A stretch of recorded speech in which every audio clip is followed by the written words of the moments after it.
We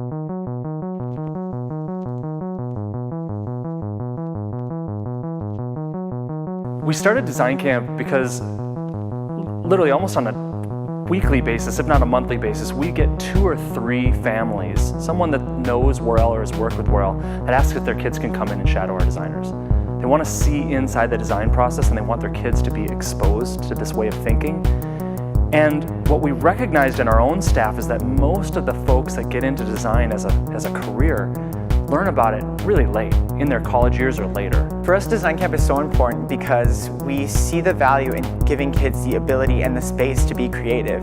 A lot of times kids think that art and design is maybe just a hobby, but what they don't realize is that it's a creative process for solving real-world problems, and them being the most creative individuals, it's amazing to see what they can do.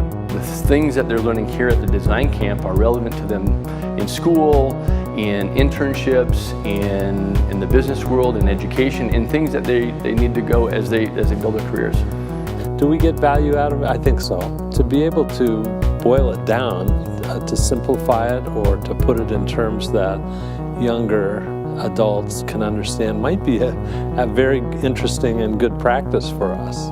I would probably hope that they would take away that the design process is a skill to be nurtured like any other. So through practice and study, you can get better and better. So after our 4th year of Design Camp, we see kids coming back year over year, and we also see a lot of demand. There was just way more kids that wanted to come than we had capacity for. So we want to make Design Camp more accessible to a broader array of kids with different backgrounds, because we know that they're learning, we know it works.